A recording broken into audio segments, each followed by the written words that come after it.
Hey, did you know you can advertise on the Jeep Talk Show? Just go to jeeptalkshow.com/contact or reach out for more information. Our advertising isn't affordable. It's just damn cheap. Hi, I'm Tony, and welcome to the Jeep Talk Show, the talk show where we talk about all things Jeep, from trail riding to overlanding and everything in between. Every Friday, we have an interview with a new and exciting guest. The only thing more fun than interviewing our guests is meeting them in person. So sit back, grab a cold one, and get ready for another great guest right here on the Jeep Talk Show. Are you ready? It's time for the Jeep Talk Show with hosts Tony, Josh, Wendy, and Chuck. Well, this is a really fun interview. I think you're going to really enjoy it, and I think you're going to learn something. I know I did. I love interviews like that where I learn something new. From around the world. Or from your city. And sometimes just down the street. Howdy, neighbor. It's the Jeep Talk Show interview. All righty, boys and girls, it's time for another Jeep Talk Show interview, and today or tonight, whenever the time it is, we're going to be talking with Jay. Jay, pronounce your last name for me. I have no idea. I'm not going to try it. Velthoven. That's not so bad. You know, I have trouble pronouncing my last name, and I've been doing it all my life. So Steer Smarts is powered by a dedicated team of enthusiasts and engineers, and just to be sure, you're with Steer Smarts, right, Jay? Correct. Okay. So Jay with Steer Smarts is powered by a dedicated team of enthusiasts and engineers that are fueled by innovation and backed over a century-long legacy of designing and manufacturing chassis components for Detroit's automotive giants. Every Steer Smarts product is manufactured in the USA and is fully tested in-house in their 10,000 square foot testing R&D lab. You know, do you do a Fitbit, Jay? Do you walk around the 10,000 square feet and get the steps in for the day? That's right. Yep. Steer Smarts is committed to providing the Jeep world with innovations like no-drill top-mounted drag link and the Griffin attenuator. I definitely want to talk to you about that no-drill thing, because that really, when I first saw that, I was like, oh, wow, this is cool. You don't have to, put it backwards and drill it and all that other crap. So the Steer Smarts mission is simple: to design and produce the best American-made steering and chassis parts available for the Jeep Wrangler. You can see more at steersmarts.com. So www, or just plain steersmarts.com. Jay, thank you a lot for being with us. We've been after you for a while to get you on here. Yeah, it's been a busy one for sure, but locked it down finally. So some of you YouTube viewers, which if you're not watching this interview on YouTube, you should be. Just go to YouTube and search for Jeep Talk Show. But if you are a YouTube viewer, you may have seen Jay recently at, what was it called? Coffee and Crawlers, I think? What was it? Yeah, Crawlers and Coffee. Okay, I almost had it right. And Jeep Talk Show Chris was there. He lives fairly close by to where you guys are at. And he went over there for the event, and he got you in front of the ice cream machine. I think I can't remember if I asked you. I can't remember if this is when you happened to be there when I called Greg. But I asked, I think, about that ice cream. What's it called? Chill something or other? Freezy. So yeah. I think I asked, can you stand up in there to actually hand out ice cream? And you can, which I didn't think there was enough room.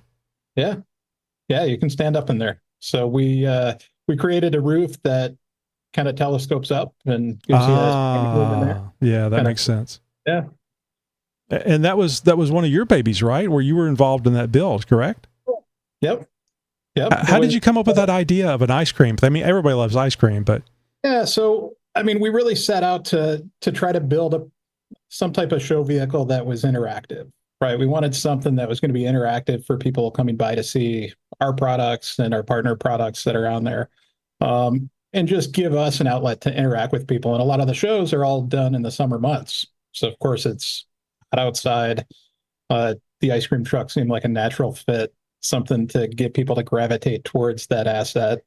And strike up conversations. It's a lot of fun. So. Yeah, I guess so. I guess it's kind of hard to say, hey, if you would just bend over and look under the Jeep here, and we'll show you what we want to show you. It's much better to have something that's like almost like a big sign, like, come over here, come over here. Yeah, that's a good idea. I didn't think about that. And it's like a big Hot Wheels car, which is cool. Mm-hmm. So love it. It's kind of taken on this new personality. So you got people going to shows, even if they're familiar with our products or know our products. this thing is almost like a character that they want to come and check out. So it's been a lot of fun. And you guys have actually taken this thing off road as well, right? Yeah. Yeah. It's been to Easter Jeep Safari and out in Moab and did all sorts of stuff out there. So I mean, obviously it's based on a Jeep, but what year and model Jeep was it based off of? It's a 2024 4xe is what it is. And of course that's what it started life as. And now it's got Dana 60s underneath it and 43-inch tires and everything else you could throw at it.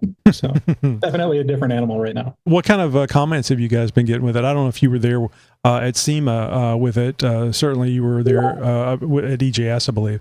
So what kind of comments are you guys getting about it? Yeah, so we unveiled it last year at SEMA, so 2023 SEMA show. Everybody's loved it. I don't think I've had anybody come by that's hated on it. Maybe snickered in the background, but as soon as it starts playing the ice cream theme music, it's everybody has a big smile on their face, and that's kind of the whole point of it, right? Sure. Oh yeah. Not to take it too serious. Everybody builds a really hardcore rock crawler. All the good builders out there, and we just wanted to do something different, right? It can do a lot of that stuff, but still have a lot of fun, lighthearted. Presents a lot of fun opportunities. And I don't think I mentioned this already. It is a working ice cream thing. I mean, you have a freezer in the back, and you can have ice cream back there. We do. Yeah. Yeah, we teamed up with ARB. It's outfitted with ARB freezers in the back, which is really cool.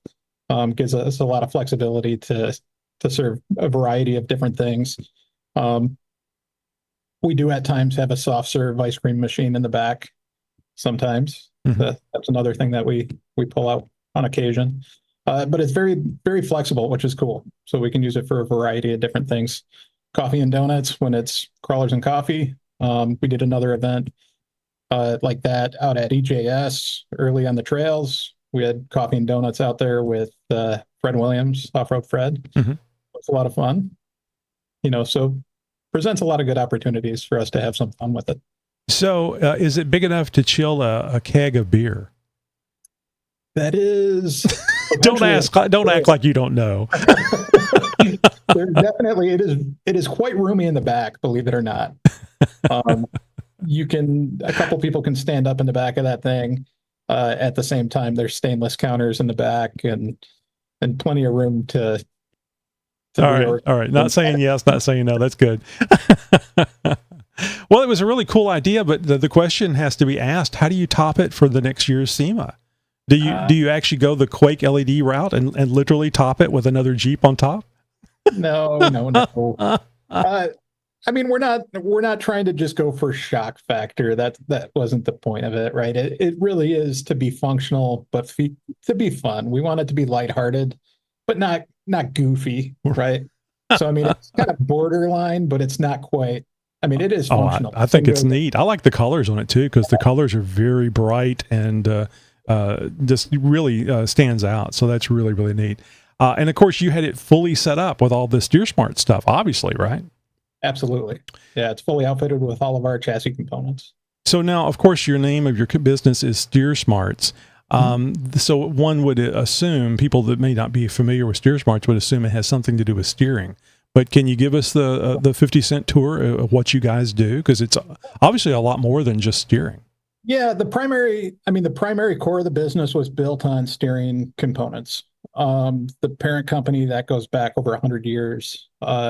It's a tier 1 supplier that has been supplying GM, Ford, Chrysler, a lot of the large OE manufacturers with steering components, primarily tie rods, drag links, track bars, relay rods, pitman arms, things centered around steering. So that's really where we started the business. Now, naturally, with us being more in the niche consumer side of the business, enthusiast market, primarily Jeep, working on some Bronco, working on some Tacoma, some truck application, but it's really focused on enthusiast vehicle. Steering can only take you so far. So naturally, we started to branch out into more chassis components and collateral products. And that's kind of where we're at today. So we do have a full line of steering, traditional cross steer products, tie rods, drag links, then getting into the track bars, which is a little more borderline chassis. Full line of bracketry to support the chassis as well. We got reinforcement brackets for steering gearboxes and track bar brackets on the frame side, both on the axle side. We got all sorts of different components like that we have. Plus, we have a bunch of new products coming down the line that expand into that chassis realm a little bit more. So that stuff will be coming down the line in the next 12 months or so. So really, that's where we started. It's still our core. Still, our primary core is steering. But traditionally, we're going to take what we know and how we do stuff and expand that further on into the chassis side. Mm-hmm. So at this point, don't look for us to come out with bumpers or anything like that, right? We're going to stay true to where it is we what excel. You're known for. Yeah, primarily what you're known for. Exactly. Yeah, and I think that's good too, because it's nice to if you know that you need better steering for your vehicles, and it's even better steering for the JL and the JT. I come from a TJ XJ world where the tie rods are almost non-existent. They're just tiny little things. But when I got the Gladiator in 2021, I was like, oh wow, look at these parts. They're huge. They're beefy. And then I speak with Henderson and some other folks, and they say, oh yeah, but you're not. It's not nearly as beefy as the Steer Smarts stuff. Yeah. And it's not like I don't think it's significantly larger. It's how you guys build it, what it's made out of, and the thickness, the wall thickness. Correct me on any of this. It's kind of twofold, right? So the factory stuff looks bigger. It physically looks bigger, but the reality is it physically isn't bigger. When you look at the actual ball stud itself and the socket, internally on the factory stuff, the JK and the JL are essentially the same. You're looking at the ball size. When you look at the spherical ball inside that joint, it's based on a 26 millimeter socket design. That's the same as JK. JK was about a 26 millimeter as well when you look at the actual ball socket. When you look at ours, our product goes and oversizes that to about a 30 millimeter socket. Oh my goodness. 30 millimeter socket's about the equivalent of like an F-250. Mm-hmm. But essentially an F-250, 350, 450, I think it goes up to about a 550, uses about that same socket size in what we're running in a Jeep Wrangler product. Okay. And we do that all the way back to JK as well. So that's just the essence of the socket itself. When you look at the tubes are larger diameter, but the misconception is the wall thickness of the actual tube is a lot thinner. And actually go back to JK, and JK utilized a little bit thicker wall. It was a smaller diameter and a thicker wall, so it was a more rigid product. They oversized that tube, thinned out the wall a little bit because the mission with JL, JT was to save weight. All right. To drop any weight out, you got to go with thinner wall. Problem with that when you're going into a Jeep or some type of vehicle with a cross steer, so it doesn't matter if it's a Jeep, if it's a heavy duty truck that's got solid front axles, a thinner wall in products that cross over and tie together the steering knuckles on axles, any of that's going to allow frequencies to start to go through that. And the thinner the wall, it acts more like a tuning fork, right? So that frequency has a lot more ability to travel through that at a higher rate. Problem with those frequencies going through, that induces things like wobble, death wobble, phenomenon like that. It opens up that window to allow that to happen at a little bit greater rate. Mm-hmm. That's why you see a lot more of the JLs and the JTs complaining about things like death wobble versus the JK. It still was there. It just didn't seem like it had the effect necessarily on as great of a scale as the JL and the JT. Mm-hmm. And that's something that we definitely improve upon on our product. So when you look at the physical diameter of the adjuster sleeve, factory is a 40 millimeter. We go to a 1 5/8 on our standard chromoly product.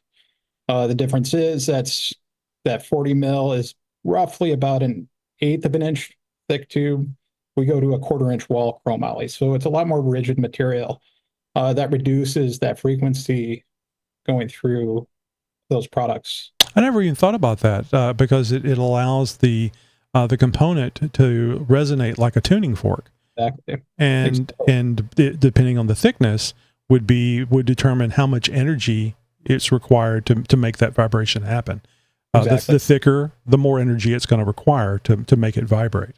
So when you look at a lot of the components back to JK, a lot of those bars were solid bars. When you look at the drag link, it was a smaller diameter drag link, but it was a solid bar, right? So that solid bar, again, it takes a lot more to induce a frequency through that solid bar than it does the hollow tube that's currently on the factory JL adjuster. When you go to the track bar, same thing.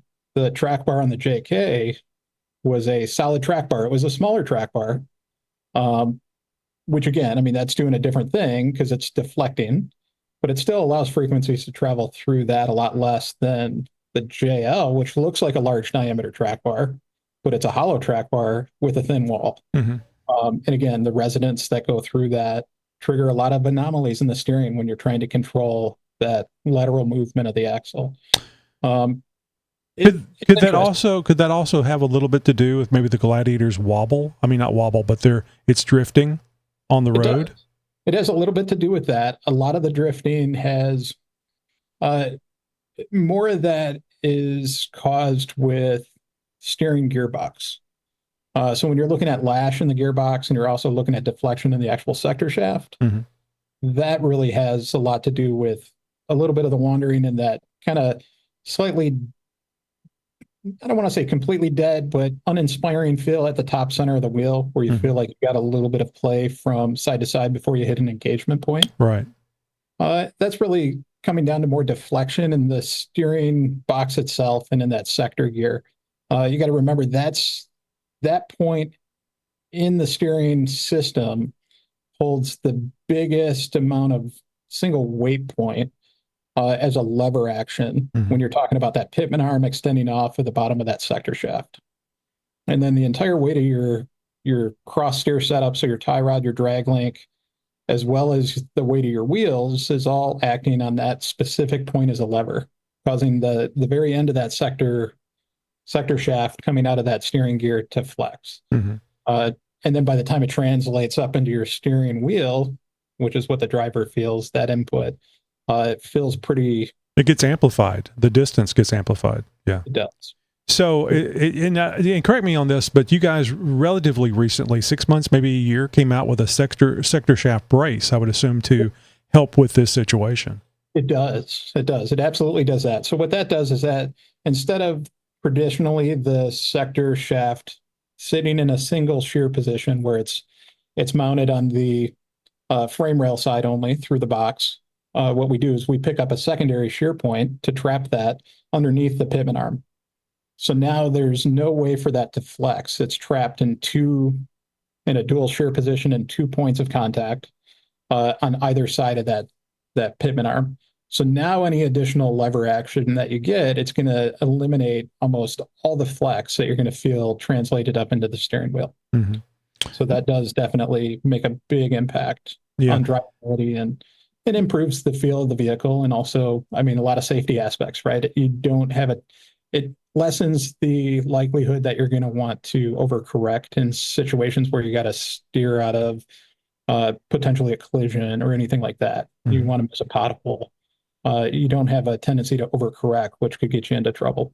And I would assume it makes it a huge difference, even if you don't feel it, when you start putting larger tires and heavier wheels on it, because now you have a lot more torque, if you will, that is wanting to move that gearbox, that sector shaft around. So bracing it above and below seems like a great idea. All of the additional unsprung weight that you get from wheels and tires on the outside.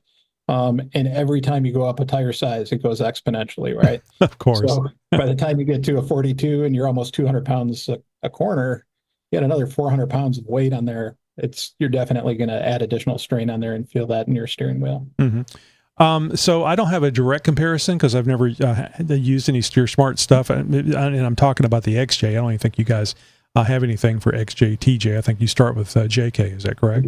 Yeah, that is correct. So, but there was another manufacturer that I did purchase, and you may know about XJs. XJs are unibody. There's no frame, so the steering box is connected to shaped metal, and not even box shaped metal. So it really has a tendency to flex. But I got a sector shaft brace for it, and it was huge difference.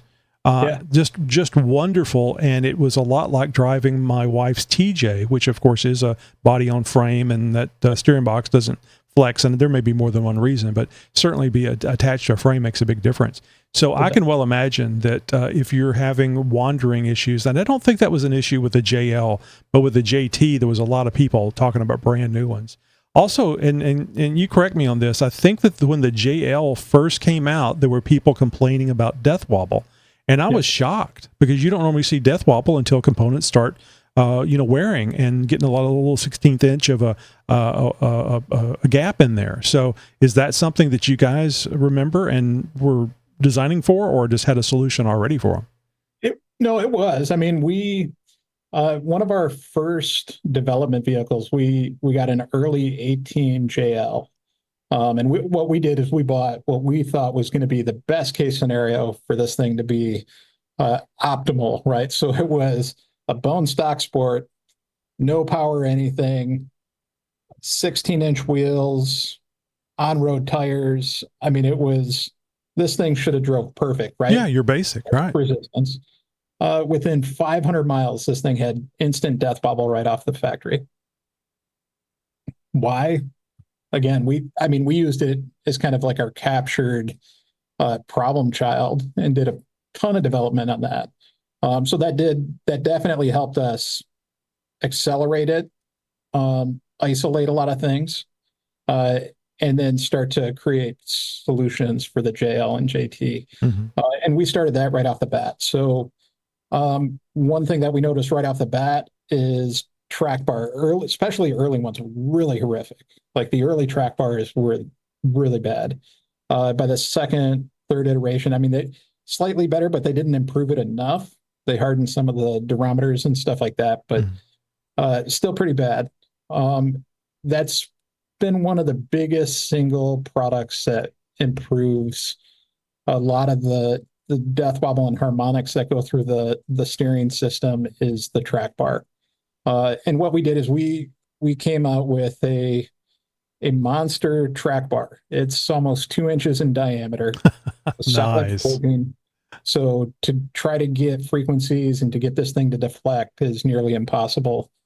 It is heavy, so you're adding some weight. But the reality is... But do you want to live or do you want to add weight? it makes such a difference. I mean, you're not going to notice a difference in fuel mileage or anything like that. But it does tone down that front end dramatically. And I think we're still out there. We're still one of the cheaper options for a true adjustable track bar. Mm-hmm. Yeah, you guys definitely do have good prices. I've been looking at them, since Greg Henderson, Unofficial Use Only, talks very highly of you guys. And I was asking him about the Gladiator, because I'm looking at the Gladiator front end parts, and they're so much bigger, like I said earlier, than the TJ and the XJ. So I'm glad you mentioned what the reality is of that. I also asked Greg, because, it's like what I was looking at was like 3 basic parts. And I asked Greg, and I figured this was the case because it was the case on the XJ and the TJ. You don't have to buy it all at once. You can buy a piece, put it on, save up, collect some more aluminum cans, buy another piece, and put that on. So it's not all at once. And our guys are really good. We got a really good tech line. Everybody's welcome to call if they got any concerns. They can also reach us through email, right? And our tech guys will walk them through kind of what they think for their specific scenario will help them the most, right? And kind of check that list off as they go. And it really depends on the sensations people are feeling, the phenomena that they're dealing with.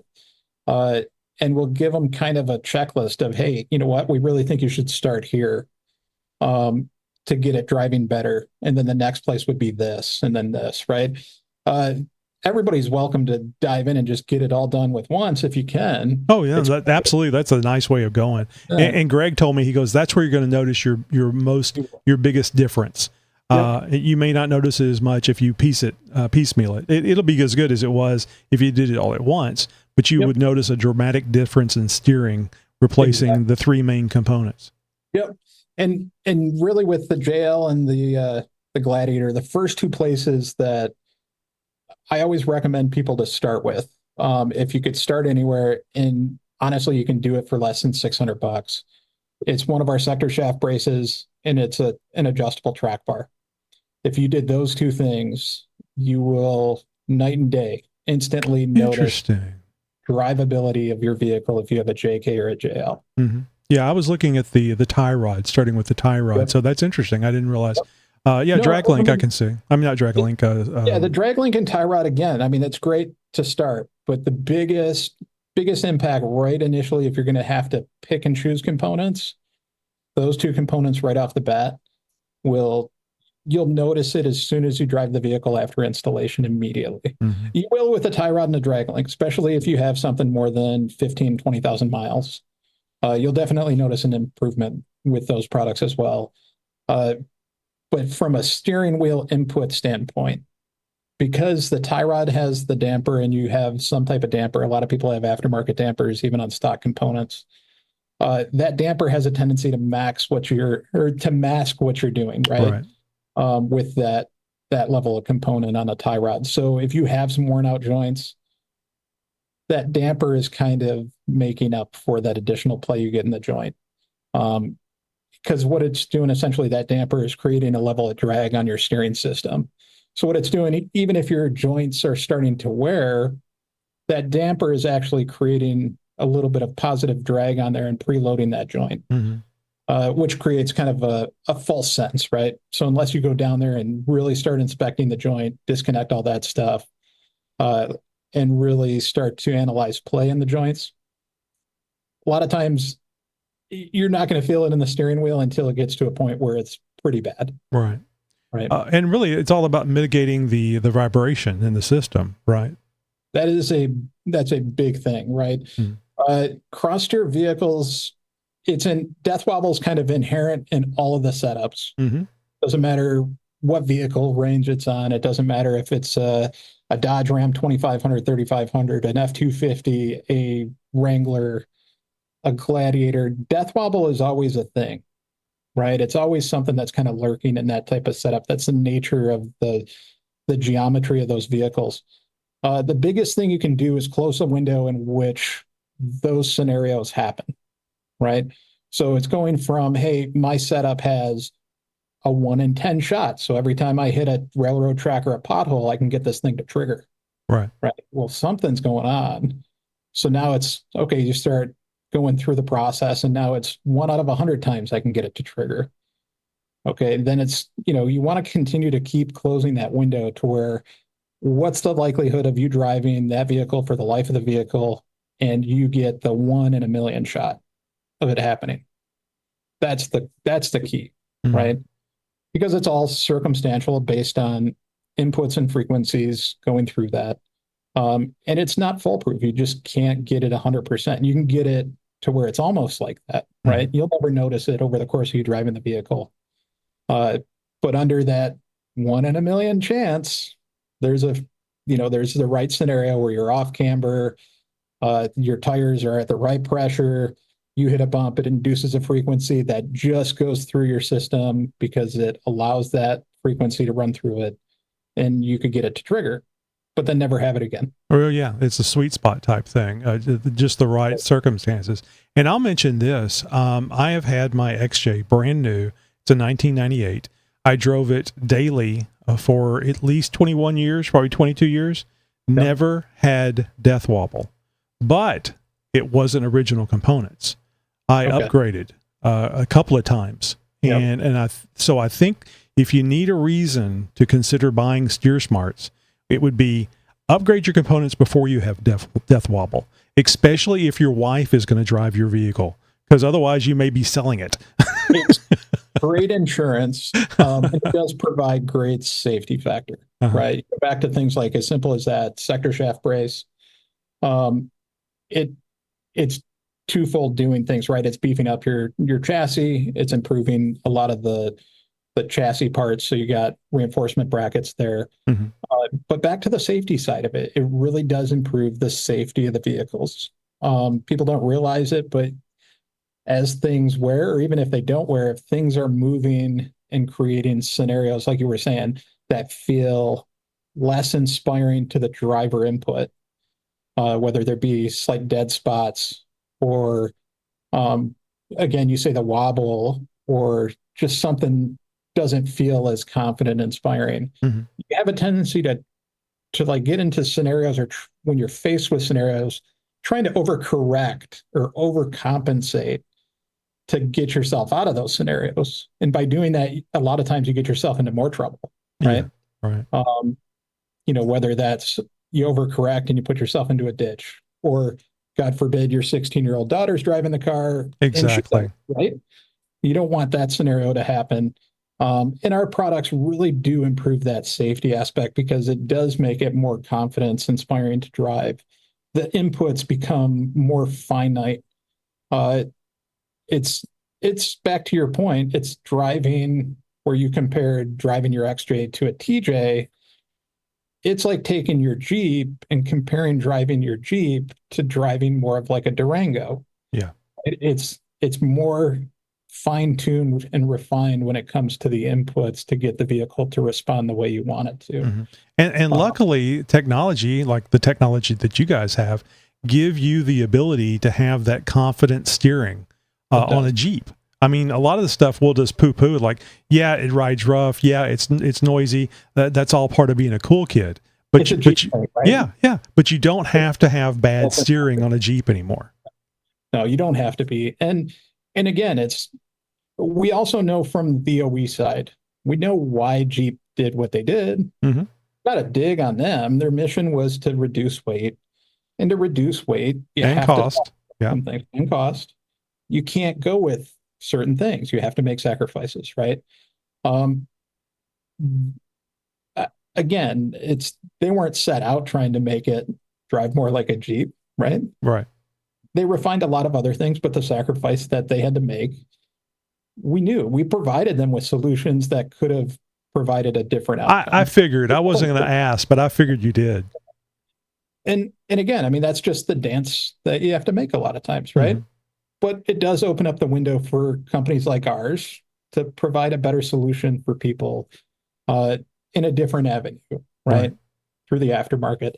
But it is good. And in the misconception too, the other thing that's kind of interesting with the steering things, a lot of people think that they have to wait until they do bigger tires or do a lift kit.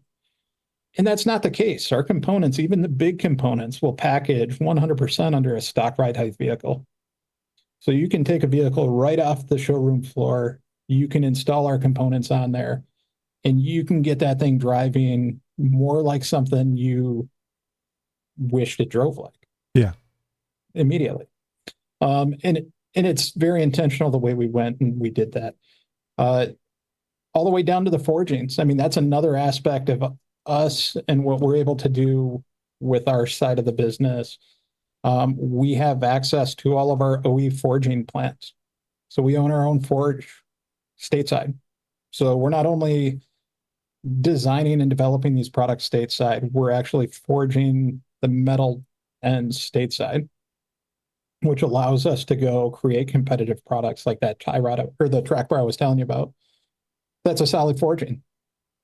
We can forge it in a way to clearance up to a Dana 60 in the front and still maintain something that's an inch and 7/8 in diameter, almost a 2-inch diameter bar. Mm-hmm. And to give you an idea, that 2-inch diameter bar is the equivalent of what's on a Class A motorhome for their track bar.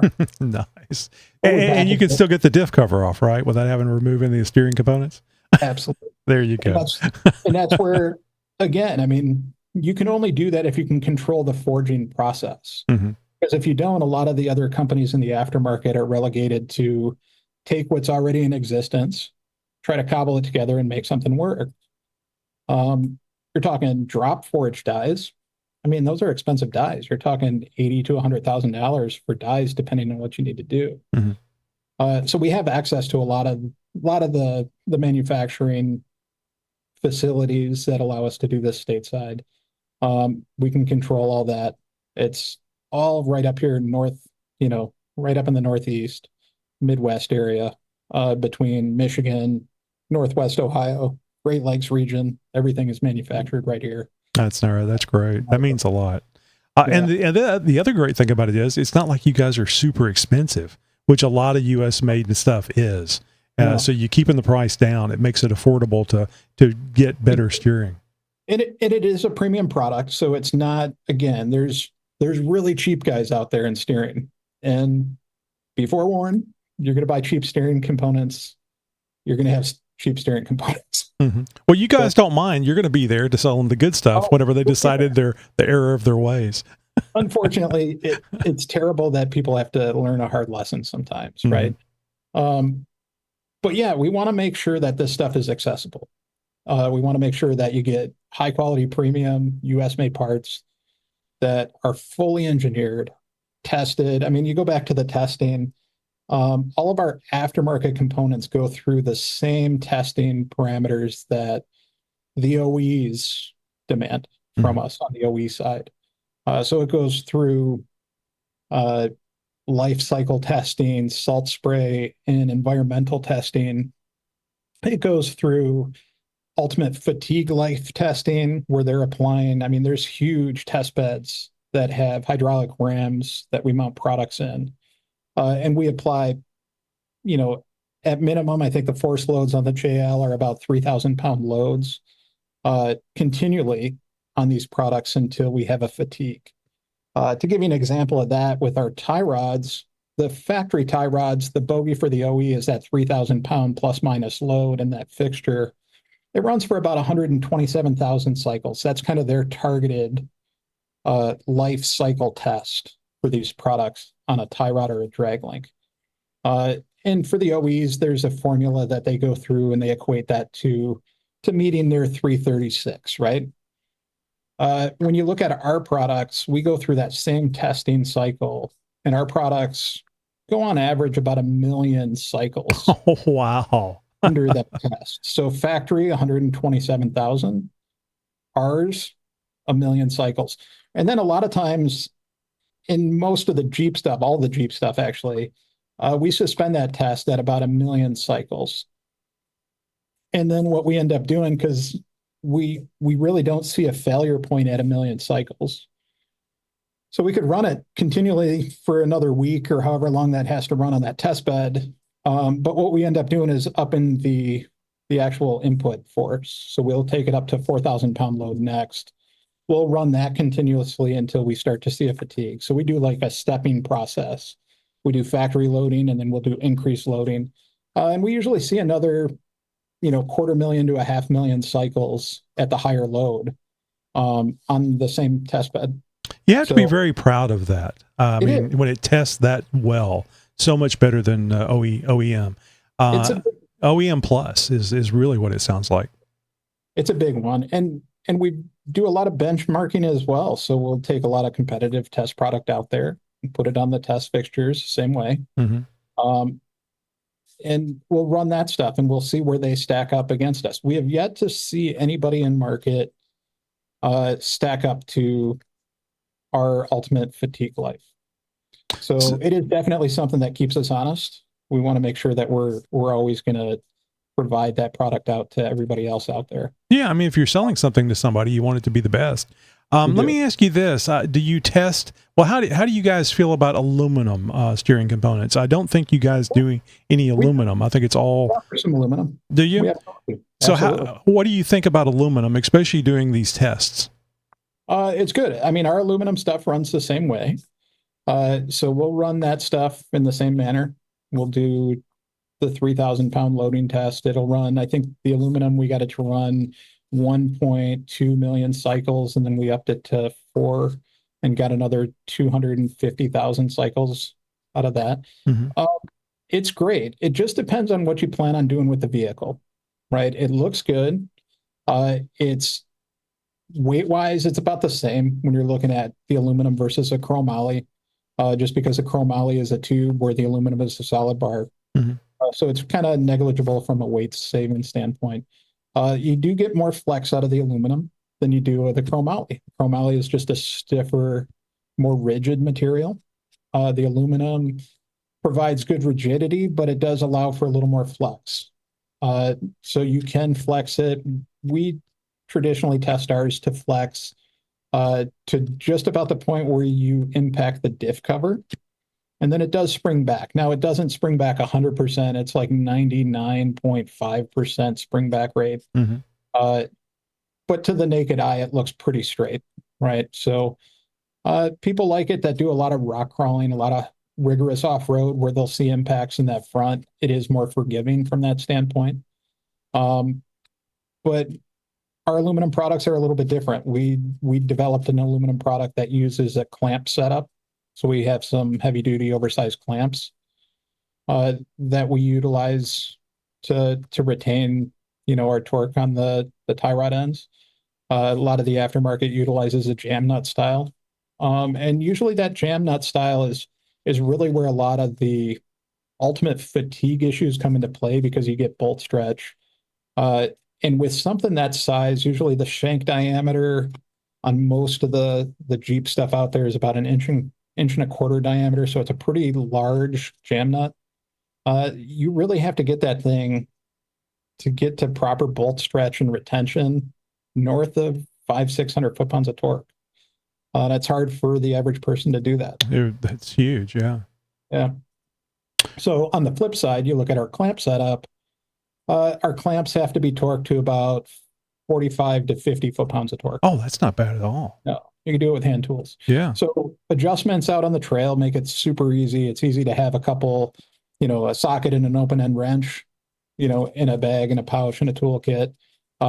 It's usually a 15 and an 18, and you can do adjustments on the trail, on the road, in your driveway, no specialty tools.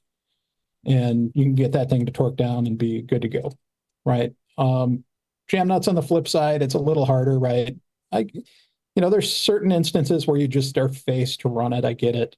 But when you have guys that are preferring that, it really doesn't come down to a preference. It really comes down to their ability to design a product where they're relegated again to something that's off the shelf because they don't have the ability to go tool up or have specialty tooling to develop parts the way we do. Right. Excuse me. No problem. That's really what it boils down to, right? So a lot of times you'll get the marketing pitch of why, we use jam nuts because of XYZ. No, it's cheap and it's accessible. That's why you use them. Get anybody. I don't like the idea of the torque that you got to put to those things to keep them tight. You don't want that thing. You certainly don't want it backing out. That'd just be a fun ride. Yeah. You're just the passenger at that point. It does. And then you end up developing your stress concentration at the point of contact between where the jam nut and the adjuster sleeve is and that tie rod end. And that's usually what you'll end up seeing is a sheared tie rod end. So it'll shear off right there at that point. Oh, that's interesting. I've seen that before. Not personally, but it's never happened to me, but on some of them, and it always confused me as to why in the world it would do that. Yep. That's interesting. Again, those threads are machined into that tie rod end create a stress concentration. And then after that, bolt stretch goes away, you're not creating a solid locking point, right? Now you become kind of loose and sloppy right there where that connection point is, and it just all concentrates right there and you get a fatigue. So okay, so I have been eyeballing your products, and I spoke to Henderson about it just to make sure I was getting the right stuff. I'm just getting a list together. I'm not ordering right now, but I know why not. But anyway, I'm not ordering right now. And the only complaint that I could find getting the parts for the 2021 Jeep Talk Show Gladiator is there's only one of the three things I put on my list that was red. I know. The other two parts, I think it's the tie rod and the drag link. The track bar is red, at least the one I was looking at, the Pro Series. And the other two were black. Why the hell can't you get all red components? People love red, even when they lie to me and say, no, I hate red. Let me put it this way. It's something that we're heavily exploring the possibility of offering at this moment in time. Oh, that would be great. People are going, what do you care what color it is? I think it looks neat if you buy something brand new. And this is a place where you can show off this stuff. There's a lot of things that you do to your Jeep that nobody knows that are there. You can stick an Atlas in it and you're just so happy and giddy about it. And unless you point out the two handles and on there, you know what that is? That's an Atlas. And then people go, what's an Atlas? Oh, get the hell out of the Jeep. No, we got some cool ideas that we're kind of working through right now to allow you to to make them a little more customizable. Mm-hmm. We'll see how it pans out. Nothing definitive at the moment, but definitely some things that we're working on. Oh, cool. That's really cool. I figured you were just placating me by my No, bitching. So, and also too, I'll mention this. This is a great marketing thing. If they are all red with just some easy vinyl white tape for Christmas time, you can make candy canes underneath your Jeep. Yeah, absolutely good. It'll match your wreath on the rear tire. All right, so I know that there's people out there that they don't go off road, they don't think they're going to go off road, and they're thinking to themselves, "Why in the world would I want this?" We've already mentioned the better steering, which I think is a good reason on its own. But you can damage the factory OEM stuff with the right size pothole, can't you? You could. You absolutely could. The other thing too, if you go back to the actual sockets, the actual tie rod end socket, when you look at the factory one, and actually I think we just launched a video just recently. We're doing a series of why Steer Smarts. What are the Steer Smarts differences?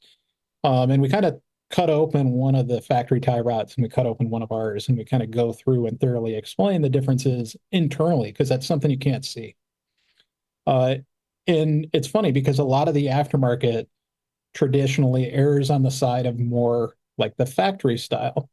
What that is the internals usually are like a plastic bearing that steel ball stud rides on.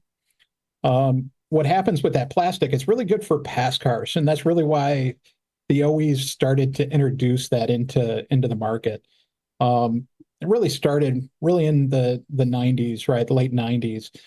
And what that plastic bearing set inside of those joints are, it's a low friction joint. It allows you to reduce the amount of lubricants you need inside that joint and still have really good return to center on something like a rack and pinion. Mm-hmm. Well, as guys get moved around internally at these organizations, you got guys working on things like, say, Ford Taurus or working on the Chrysler 300 program, and then naturally those guys get shifted around and find themselves working on, say, like a Jeep or a F-250 or something. A lot of times that's what those guys know, so they carry it over. Traditionally, again, back to the frequencies and the characteristics of cross steer, traditionally those systems like a little more friction in the joints. Why? Well, friction reduces the amount of frequencies a lot of times, right? Because it's a counter force.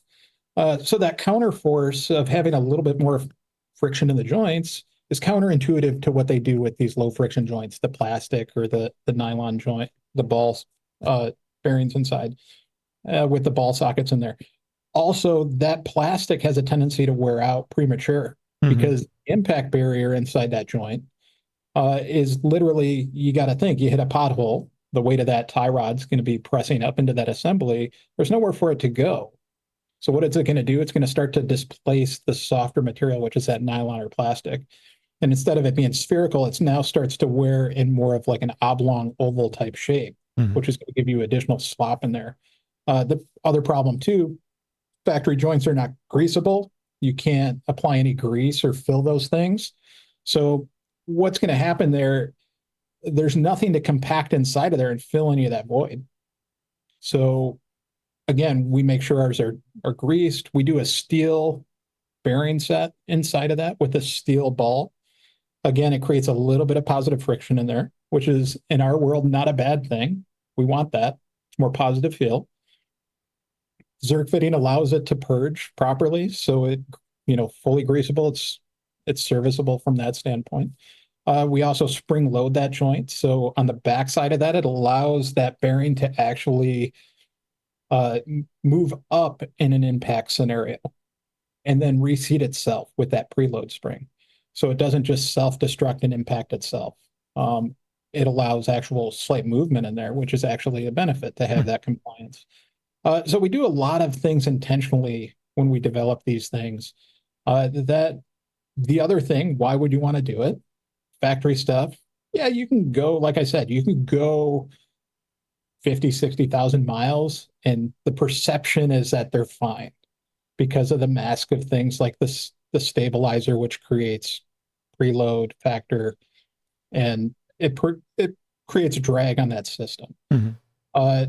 our joints, if you ran our joints without a stabilizer, you'd probably be pretty close to 100,000 miles or more out of a set of joints with any real major wear or noticeable wear, even if you're really wearing these things hard. Yeah. And a lot of that goes back down to, I mean, how do we go that ultimate life cycle test and get these things running, over 1 million cycles on something like that? That's really what it comes down to is, we test it, we engineer around, the parameters. We make sure that we don't stop either. We don't say, oh, that's good enough, we'll just stop there. We keep in new ways to do it into the joints itself. So yeah, it's been a long process to get where we're at now. Granted, because we can tap the bigger organization, we got 100+ years of knowledge behind them, all the way back to Model T, right? Making cross steer components and pivot arms and things like that. Yeah, you guys keep that in mind when you're looking at steering components. I want to hit this really quickly. Tell us about the Griffin, because it sounds like a lot of the things you're describing, the Griffin is also part of what helps the situation. Yeah. So the Griffin's an interesting one. So it's a product we came up with. We invented that. It's an attenuator, we call it. What that is it's not truly a damper. It's more like a filter.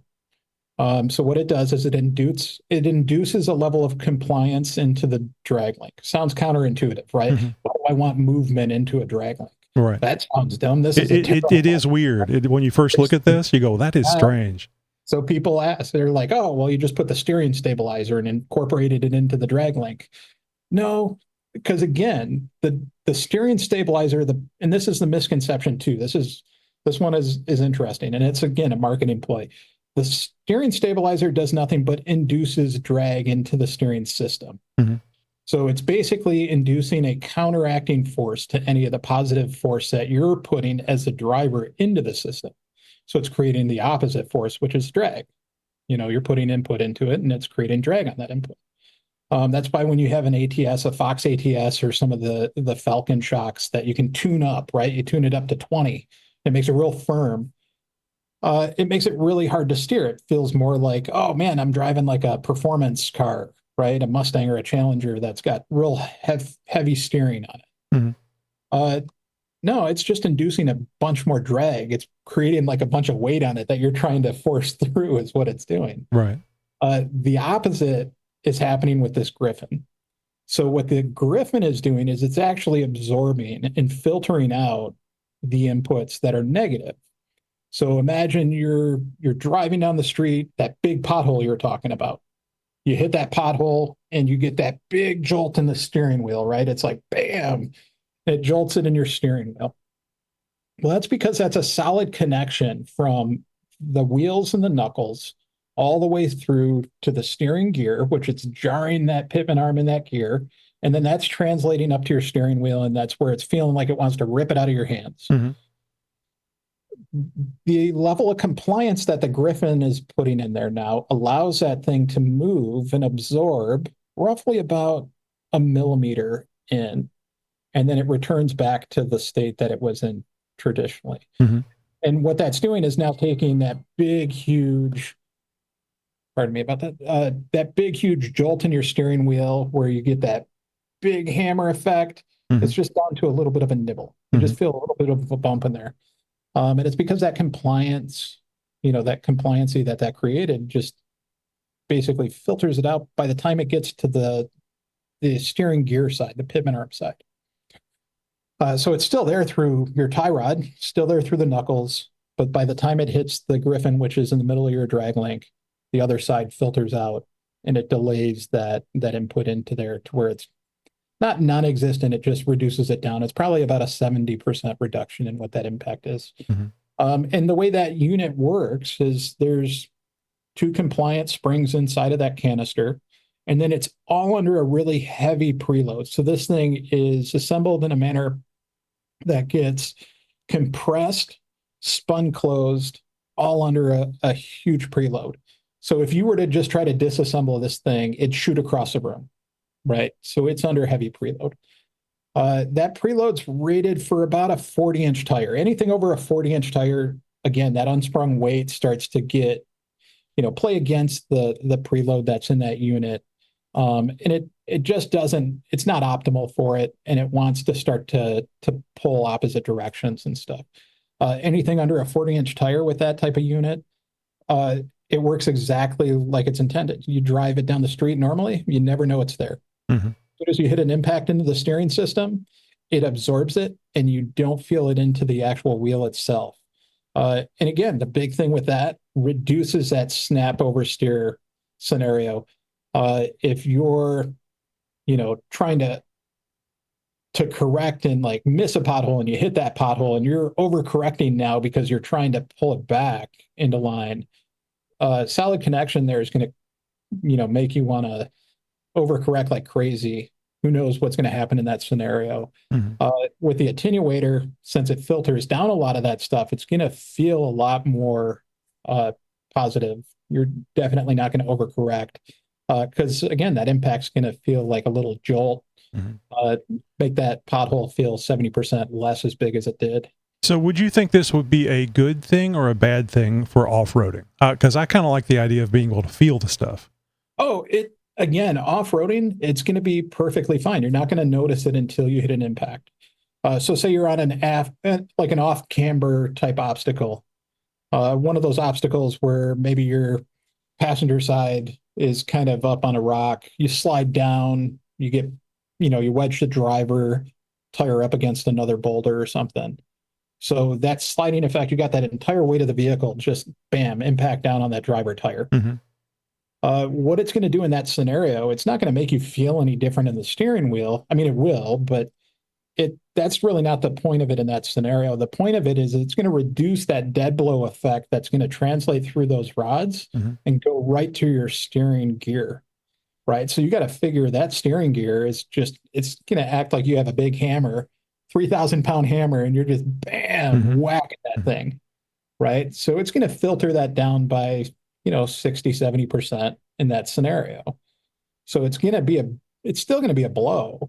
It's just not going to feel like a 3,000-pound blow. So obviously, you've already stated this, you're not going to feel it in the steering wheel, but are there other components like the steering wheel, the steering gear that you mentioned that's going to help protect it and maybe increase its longevity?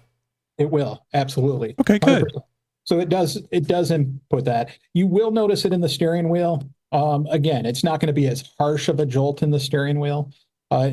That Griffin does filter out all that stuff into the steering wheel when you're driving on the street. You definitely don't feel potholes like you do normally. If you do dirt roads, washboard roads, things like that, gravel roads, where you constantly get that oscillation in your steering wheel, left to right, it's going to tone that down substantially. Interesting.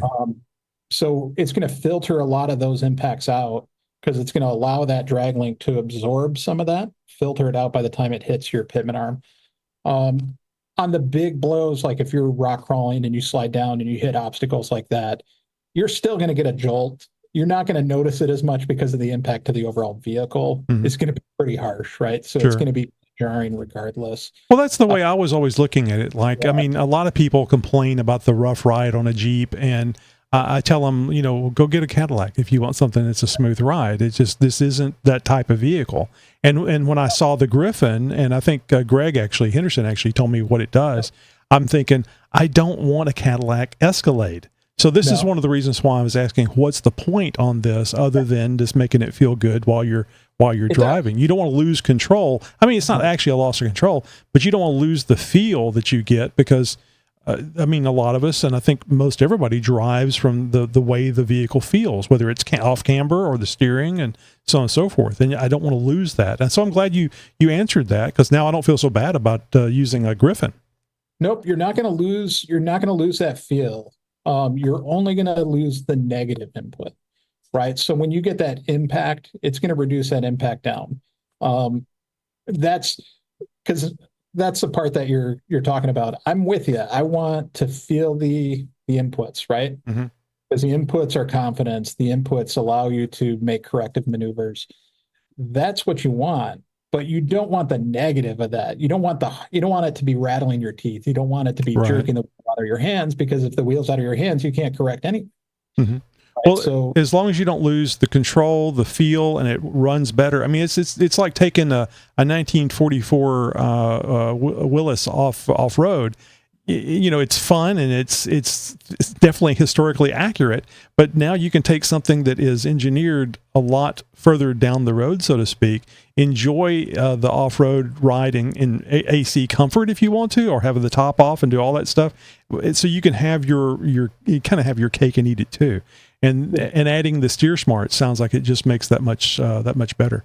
You know, I wanted to talk about that over the knuckle thing, but we have run out of time. But this is good news because we have to have you back to talk more about this, because I don't think we've scratched the surface on this thing. And by the way, just you talked about Henderson earlier about it being a wealth of knowledge. My God, you explain this stuff so well.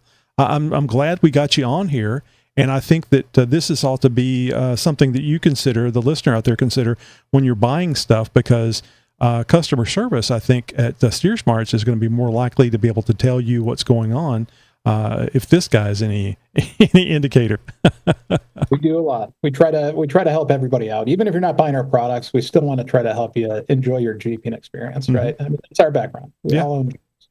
Well, you got a lot of irons in the fire, and I mean, everybody likes selling stuff and making money, but you guys are making money from all over, so you guys are doing all right. And I certainly appreciate you guys helping out and being on the show to help our listeners hopefully make a better decision for their upgrading their steering components. And I'm serious, man. If you're not planning on going off road, there's still a good reason. Just to have better feeling steering. And if you don't appreciate it, even though I think secretly you will, your wife is going to appreciate it. And I know there's some lady Jeepers out there, and their husband drives their Jeep from time to time. But guys, you know what I'm talking about. You do not want to give the wife. You want her to appreciate what the Jeep lets you do, even on the street. All right, Jay, so you know how the kids love the social media these days. They love looking at pictures, and I say it's me too. I like looking at pictures. So where can they find Steer Smarts on the social media stuff? Yeah, we're on Facebook, Instagram. It's always at Steer Smarts. So Facebook at Steer Smarts, Instagram at Steer Smarts, YouTube at Steer Smarts. Yeah, I was going to say, you have some YouTube videos up, so go over and look at YouTube, and I would assume you guys have some stuff on there that is educational and informative about how the testing and stuff is done, something along those lines. We absolutely do, and we got a lot more of that educational content coming down the way too. Like I said, we started our Why Steer Smarts kind of segments. We're going to be doing that. We have some Steer Smarts garage segments where we kind of highlight some of the stuff back in our little garage studio where we do installs and partner builds and show vehicles and things like Freezy. And we got some more of that stuff coming down the line. We're working on some new builds here that's going to probably be happening here in the next month. That'll be pretty cool, taking us in towards SEMA. So yeah, lots of good stuff here in the next 90 days. Yeah, and we didn't even talk about the Bronco either. I want to talk about that. We'll talk about that when you come back. But so right now, I mean, obviously people can go to steersmarts.com and see what products and what Jeeps that they support. But just looking here real quick, Jeep JK, Jeep JL, and Gladiator are the Jeep that you guys are selling products for. Where's the best place to purchase Steer Smarts products? Is it through third-party vendors or straight from the website? Or like all of the above. So we have products available on our website. We also have a great dealer network with people all around the country. We actually have a dealer locator on our website. You can find dealers locally to you.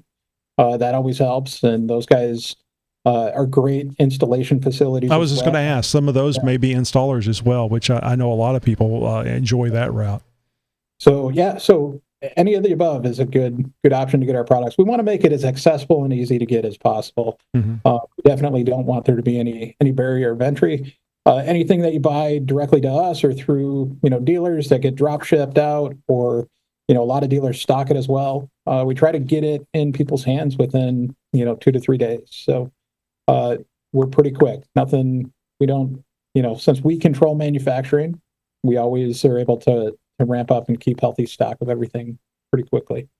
So no working on boats from China or anything like that. yeah. So I'll just say, if you have an older Jeep, a JK maybe with a 100,000 miles on it, or 90,000 or 150, you might want to consider getting Steer Smart so your Jeep can steer like new. And then I think about that, and I'm going to say better than new again. How nice would that be to have an old Jeep and just feel confident driving around? I got a JK with 120,000 miles on it, and that drives better than new. Yeah, I can well imagine. Jay, thank you so much for being on here. Very, very interesting conversation. I'm glad we finally got you on here. I don't know how much, or if any, of how much Henderson had to pester you to get on here, but I'm glad. I've been meaning to. Chris and I have been talking for a while. I know. I'm trying to find time, man. It's been busy. Yeah, thank you so much. And I'm serious. We definitely want to get you on again. So start planning your calendar. Yeah, absolutely. I'll lock it down. We'll get it in the books. All right, great. Thanks again. Take care. Hey, thanks again to Jay of Steer Smarts. Visit their website right now, steersmarts.com. Now, I promised you an interesting and informative interview, wasn't it? I mean, it's great. So, yep. And Jay and I spoke after the interview. He wants me to have some Steer Smarts products for the 2021 Jeep Talk Show Gladiator. I normally say no, but man, I've been wanting the Steer Smarts for a while. This is a great opportunity. And Jay says it's going to help them out, me talking about it on the show. So happy to do it. Look forward to telling you a lot of the good stuff about the Steer Smarts. Hey, it may be bad. I don't think so, but I'm going to tell you one way or another. So there's no agreement here to do good reviews on products. It's going to be reviews, however it comes up. All right, I'm really excited about this interview. So coming up next week, Chris. And now Chris is the owner and driver of the Snazberry-colored Gladiator. I just call it maroon. That was hit during a high-speed police chase. You remember that SUV? I think Murano. I keep mispronouncing it. You guys know I can't pronounce anything. But the Murano came and hit the rear passenger tire on the Gladiator and went up in the air, airborne, completely. I mean, all four tires off the ground, probably a good 2 feet in the air, and rolled. I call it a barrel roll in aeronautical terms, and landed on the ground. So literally past the Chris's Gladiator in the air. We've been talking a lot about it on the show. I just find it fascinating, especially from the standpoint of you have your Jeep, in really any vehicle that you take time and pride in modifying. And there's always, at least for me, that fear that something out of my control is going to happen to it.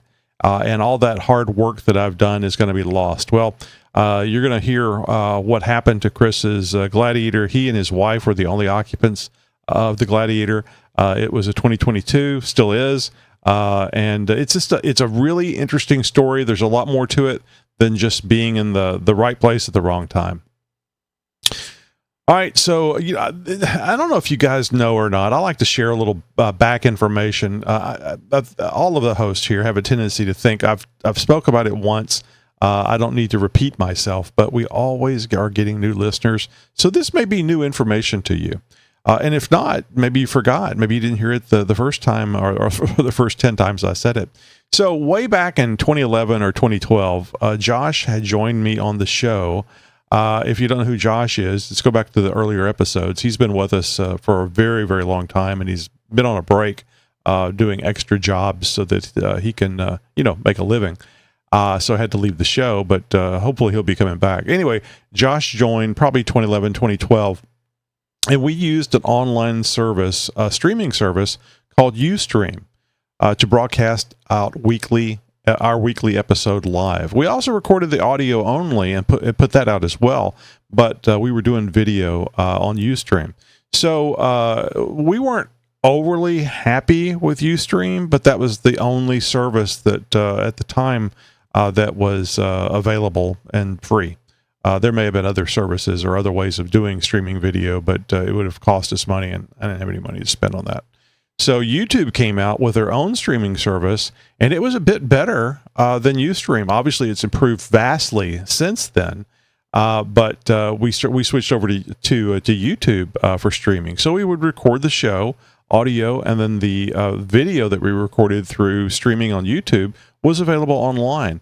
It may still be. I'll have to go and look at that because I think that was XJ Talk Show YouTube channel that had those on there. I might need to pull some of those over to our Patreon just for grins. I think you guys would enjoy those.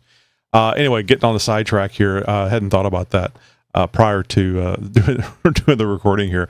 So now we actually did some kind of cool stuff back then. I bought a product called vMix, and we were able to do green screens, real time. So Josh had a green screen up in his studio. I had a green screen up in my studio, which means spare room or office. And we would use the vMix to put a background up. I mean, this is cutting edge, way back then. And so the cool thing was when Josh was reading the news, we would get some images. Actually, Josh would look up still images that went along with his news story, and in a picture over to his side, there would be the image of the picture. So I was doing the producing stuff for the images while he was doing the news, and then I was still on the show and being a host on the show as well. So I was doing multiple things at once, and things how it happen, especially on the live stream. So now this wasn't perfect, especially back then, but it was pretty damned impressive for the non-corporate based and non-corporate funded show. So I didn't see a lot of people watching our videos, either live or later watching the recorded versions. So the effort that we were putting in, I thought, was just too great for a show that really was more suited to listening. And I still feel that way. I don't understand why anybody would watch a talking head video that's an hour, but you guys do. You love the YouTube. So our focus continues to be on audio, but you can find our videos on YouTube, Instagram, TikTok, and LinkedIn. We're doing every episode for the last 50. I need to find out exactly what the count is, but I'm thinking it's 50 or 70 episodes. We've been doing videos, full live, not still images. And so if you want to watch the show, literally watch the show, you can do that on YouTube. And do me a favor, if you go over there, give us a like, smash that like button, and subscribe to the show. We're not switching to YouTube. We're just using it as another way to get to you guys and let you watch it the way you want to watch. So, yeah, I mean, it really is important to us to have you have multiple ways for you to consume our product. Hope you're enjoying it. Well, you're here, so that's a good sign. And that's a wrap for today's episode of the Jeep Talk Show. I want to give a big thank you to our special guest for joining us today and sharing their knowledge and experience with the Jeep community. Remember, we have 5 episodes a week: Chick Chat, Flagship, Roundtable, Flagship 2, and our interview episode. You can always find us on your favorite podcast platform or on our website or, of course, YouTube. With over 1,000 episodes, there is plenty of Jeep Talk Show to entertain you while driving to your destination, working out at the gym, or mowing the grass. Oh, working in the garage. You got a TV with a Fire Stick or any streaming internet-connected streaming thing. You can watch us in your garage while you're working on your Jeep. Improve your day by listening to more Jeep Talk Show. Hey, join the Jeep Talk Show community and be part of our roundtable. Join our Discord server, email, voicemail. We want to hear from you. Make sure you visit our website at xjtalk.com/contact to find out how to connect with us. So until next time, keep on Jeeping, and we'll see you on the trails. Hey, remember, Fridays are red. Remember, everyone deployed. Broadcasting since 2010.